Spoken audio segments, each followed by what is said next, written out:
पहले तो आपको नमस्कार, सब देखने सुनने वालों को नमस्कार। ये जो रिजल्ट आया है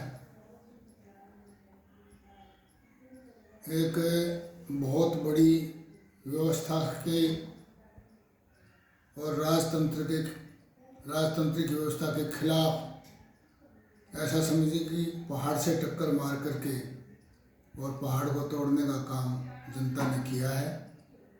एक ऐसी अहंकारी सत्ता जो बहुत ही निरंकुश हो चुकी है और जिसको हाईकमांड का समर्थन प्राप्त है, और उस अहंकार और हाईकमांड के समर्थन के बल पर आम जनमन, किसान, मजदूर, कर्मचारी, व्यापारी, विद्यार्थी, गरीब अमीर, किसी का भी जो ख्याल न करके केवल अपने वाहवाही और अपनी पूजा, अपने गुणगान के लिए लगे हुए हैं, ऐसी सत्ता के घमंड का जो है मर्दन हुआ है, वो घमंड चूर चूर हुआ है, जनता ने किया। परंतु वो अहंकारी सत्ता मुझे लगता है कि कोई इससे शिक्षा नहीं लेगी और इसके ऊट पटांग स्पष्टीकरण देगी। चाहिए तो ये था कि इससे वो कहते कि भी हम इसका मंथन करेंगे, चिंतन करेंगे, हमें क्यों हार हुई। इसकी बजाय सभी लोग, सत्ता के लोग ये कहने में लगे हुए हैं कि हमने पहले से ज़्यादा वोट प्राप्त किए हैं। और माननीय मुख्यमंत्री जी ने तो यहाँ तक कहा, एक दो वीडियो में देखा है कि हमारे पहले से वोट बढ़े हैं और जसपा के वोट नहीं बढ़े, इस कारण से हम हार गए। यदि उनको ऐसा लगता है कि भाजपा की लोकप्रियता बढ़ती जा रही है, तो चलो ये 100 सीट ऐसी थी कि पिछले बार भी कांग्रेस के पास थी और भाजपा नंबर 2 पर थी और जसपा के भी वोट उसके नज़दीकी थे, कोई ज़्यादा कम नहीं थे। दोनों को मिलाते हैं तो बहुत ऊपर जाते हैं। उन दोनों को मिलाने पर यदि हार हुई है और वो कहते हैं कि हमारे भाजपा के वोट बढ़े हैं, इसका मतलब ये है कि वो गठबंधन पर का कोई लाभ मान नहीं रहे। भाजपा की लोकप्रियता बढ़ी तो उनको गठबंधन तोड़ने की घोषणा करनी चाहिए यदि ऐसी बात है तो, और अपने दम पर जो है ना निर्दलियों के साथ मिलकर के उनकी सरकार तो सुरक्षित है, गठबंधन से पीछा छुटाना चाहिए। परंतु ये किसी भी बिना सिर पैर का स्पष्टीकरण है ये। और दूसरा, उनको लगता है भाजपा की लोकप्रियता बढ़ गई है। मैं तो कहता हूँ भाजपा की लोकप्रियता ही घटी है। इतने ये वोट जो पहले से बढ़े हैं, ये जसपा के वोट बढ़े हैं, भाजपा के वोट घटे हैं वहाँ पर। मुख्यमंत्री जी को अपने आप पर इतना गर्व है तो मैं तो एक साधारण व्यक्ति हूँ, मैं एक बात कहता हूँ, बड़ी बड़ी बातें करने से कुछ नहीं बनने वाला। आपकी लोकप्रियता जो है वो बहुत निम्न स्तर पर है। आप यदि कहते हो कि भी मेरा बहुत बड़ी लोकप्रियता बढ़ गई है, तो मैं एक साधारण व्यक्ति हूँ, आपको चुनौती देता हूँ कि आप करनाल से त्यागपत्र दे करके अपनी लोकप्रियता का लोहा मनवा लीजिए और मैं आपके सामने निर्दलीय खड़ा हूँगा, किसी पार्टी की भी मदद नहीं लूँगा, और आप दोबारा जीत कर दिखाएं। हम सब आप लोग की पूजा करेंगे, जय जयकार करेंगे और मान जाएंगे कि आप बहुत बड़े, आपकी लोकप्रियता है, आप बहुत बड़े अच्छे प्रशासक हैं। ये कहने मात्र से, इस अंकों के जोर से कि हमारी लोकप्रियता बढ़ गई है, इससे जनता जनार्दन कोई संतुष्ट नहीं होने वाली। दूसरी बात, यहाँ पर कार्यकर्ताओं की हार हुई है, पार्टी की हार हुई है। ये एक गठबंधन था, उसके वोट हैं, इसमें कितने किसके हैं अभी कुछ कहा नहीं जा सकता, इसका विश्लेषण अभी हुआ नहीं। पार्टी का आम कार्यकर्ता बिल्कुल उपेक्षित है, दुखी है, अपमानित है, विधायक भी संतुष्ट नहीं है, मंत्री भी संतुष्ट नहीं है।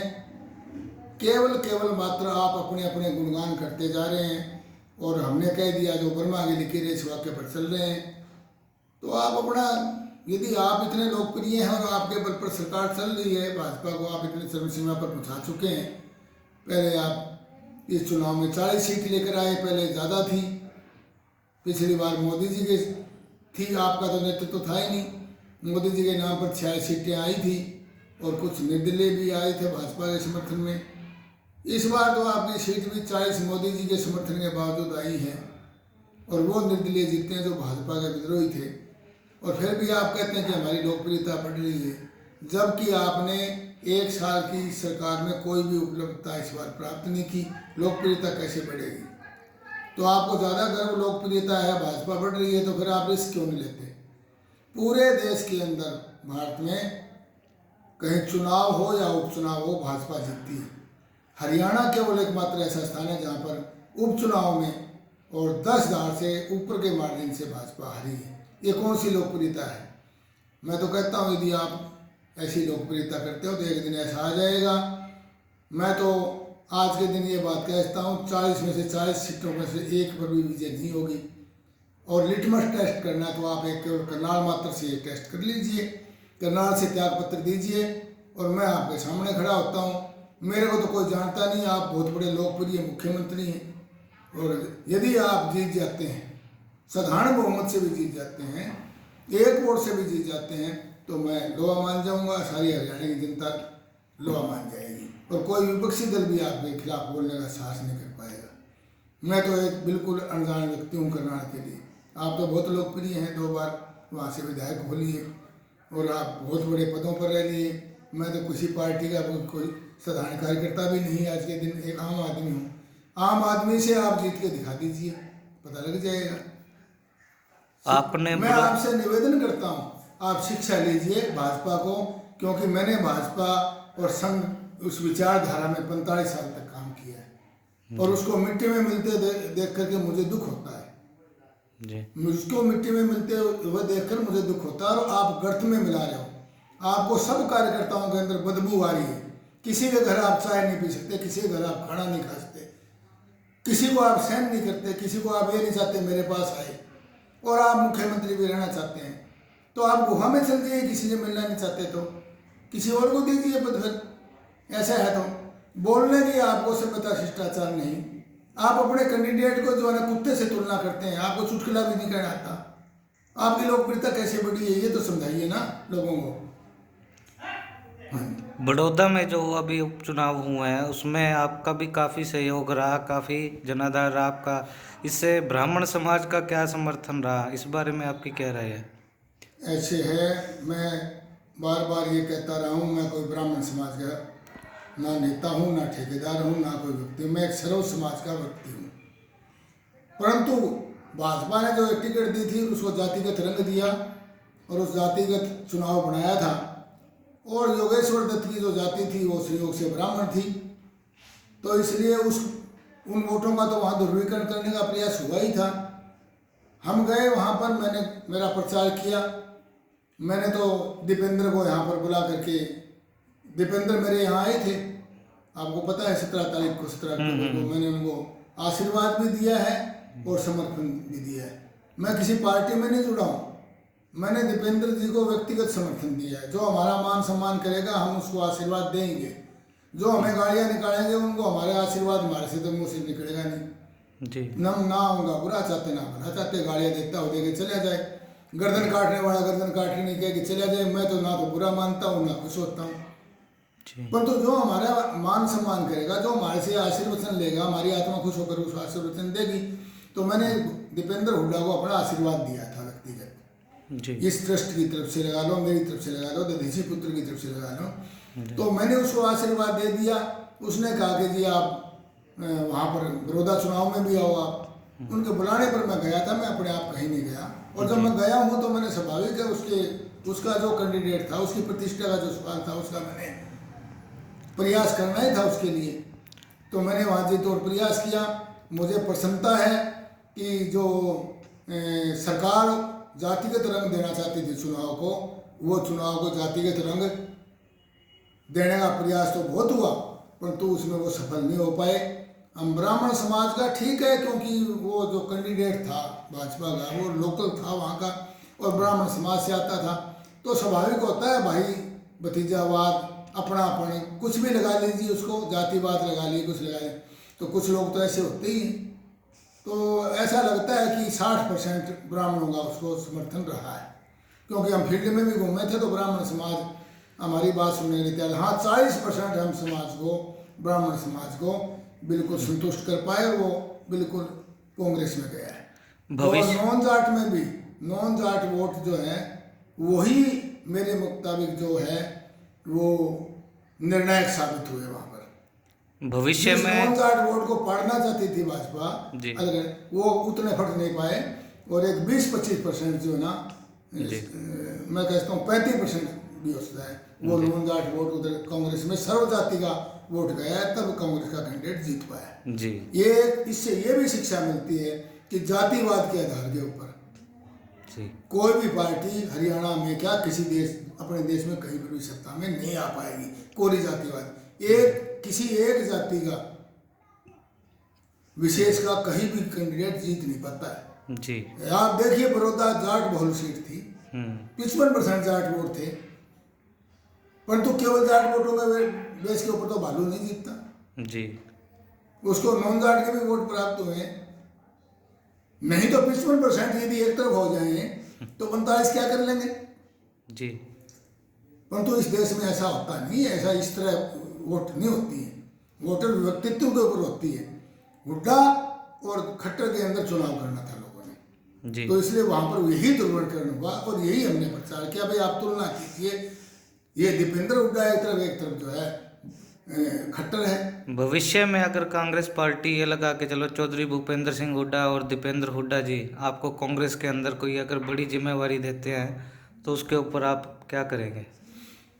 ऐसा है, मेरे को यदि कोई ऐसा ऑफर आया तो मैं विचार करूंगा जिम्मेवारी देने का, नहीं तो मैं तो उनके साथ जुड़ा हुआ हूँ। वो जिम्मेवारी कोई दे ना तो मुझे पद की लालसा, ना मुझे कुछ लोगों ने मेरे के बारे में ये भी प्रचार किया कि वो तो पद की लालसा में गया।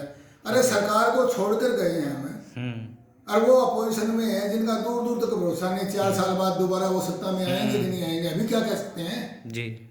आज तो वातावरण लगता है कि कांग्रेस आएगी, परंतु 4 साल पड़े हैं, और 4 साल आज से 4 साल बाद क्या पोजीशन होगी, क्या करवट बदल सकती है राजनीति, क्या पता लगता है जी। तो मैं तो रिस्क लेकर गया हूँ, मैं किसी लालच में गया नहीं, मैं तो मेरे अपने आत्मसम्मान, मैंने कहा था कि मैं किसी पार्टी में नहीं हूँ साल भर से, जो मेरे से प्रेम पूर्वक आकर के प्रार्थना करेगा, निवेदन करेगा, मेरे से आशीर्वाद मांगेगा, घर आकर मांगेगा, मैं उसको अपना समर्थन दूंगा जी। तो मैं तो उसको समर्थन इसलिए दिया है, मुझे कोई पद की आकांक्षा नहीं, ना मुझे कोई पद चाहिए, ना मैं किसी के चरण स्पर्श करूंगा, ना मैं किसी की चरण वंदना करूंगा। मैं एक स्वाभिमानी व्यक्ति हूँ। और उस समय भी कि लोगों ने कहा कि उस समय क्यों नहीं ये ऐसा किया, इसका विरोध क्यों नहीं किया भाजपा का, तो मैं उनको ये बताना चाहता हूँ, मैंने इस बार 75 बार एक बार फिर मनोहर सरकार का प्रचार किया था। दीवारों पर वाल लेखन, कैलेंडर, फ्लैक्स मेरे अब तक भी लगे हुए हैं कई जगह जी। मेरे मुंह से मैं ये कह रहा हूँ, और 2 दिन बाद उस फरसे की घटना के बाद उसने मेरे को उल्टा बोल दिया किसी व्यक्ति ने, तो मैं उस पार्टी के खिलाफ प्रचार करूँ जी। मैं ऐसे लोगों में नहीं हूँ, मैं मेरे जबान का धनी हूँ, चाहे कट के बोटी कट के बैठा, मैं जबान को नहीं बदलता, और इसीलिए मैं उसमें चुप रह गया जी। मैंने ना तो समर्थन किया उस बात का, ना विरोध किया, परंतु जो मैंने बोल दिया उससे उल्टा मैं नहीं बोलूँगा। इस बार भी मैंने ये निर्णय किया हुआ था, आपको बताता हूँ कि मैं बड़ौदा में यदि योगेश्वर दत्त को टिकट मिलेगी तो मैं जरूर विरोध करने जाऊँगा। ये मैंने पहले डिक्लेयर कर दिया था 3-4 महीने पहले जी। और मैं मेरे घर बैठा था, योगेश्वर को संयोग से टिकट मिल गई, अब मेरे पास तो कोई प्लेटफॉर्म था नहीं, मैं किसी पार्टी में था, मैं कैसे विरोध करता, जुबान मेरी हो गई थी, पर तो भगवान ने देखो मेरी कैसी कृपा की कि दीपेंद्र को खुद यहाँ भेजा और उसने कहा कि आप जो है ना डॉक्टर साहब चलो और वहाँ पर प्रचार करो, हमारा समर्थन करो। तो मेरी तो भगवान जो है परमपिता परमात्मा वही मेरी जुबान को पूरी करवाता है। तो मैंने वो जुबान में मेरी दी हुई थी कि अब की बार 75 पार, इसलिए मैं बोला नहीं। वो 75 पार तो होनी नहीं थी क्योंकि उनकी नीयत नहीं थी जी। यदि मैं उठ खड़ा होता तो उनकी सीटें 15 थी और करनाल से मेरे को बड़ा दबाव था कि आप करनाल से मनोहर लाल खट्टर के सामने खड़ो, और उस समय इतना बड़ा ये जातिवाद का मुद्दा हो जाता है, मैं हीरो बन जाता चाहता था। यदि मुझे पद की लालसा होती तो मैं हीरो बन जाता और आज मंत्री होता जी परंतु मैं इन चीज़ों को लात मारता हूँ, मैं मेरे सिद्धांतों के लिए जीता हूँ जी और इसलिए यदि मैं उसमें खड़ा था तो 90 में से 75 पार 15 बस्ती सीटें। आज भी आप 25 सीटें जो हैं मेरे विरोध न करने के कारण 25 सीटें 40 आई हैं, तो उनका मार्जिन 25 सीटों का देखिए क्या है। यदि मैं पलट जाता तो वो 25 सीटें खा जाती।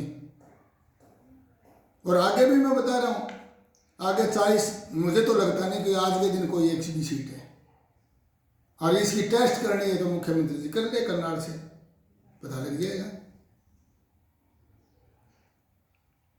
चलो दीपावली के बारे में थोड़ा कह दे। दिन है, मैं सभी हरियाणा वासियों को, देशवासियों को धनतेरस,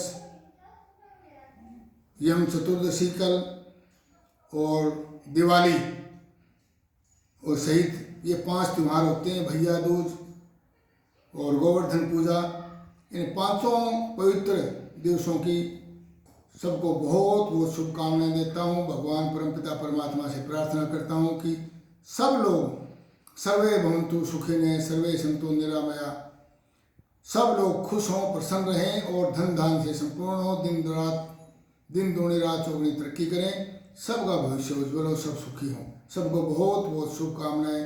धन्यवाद।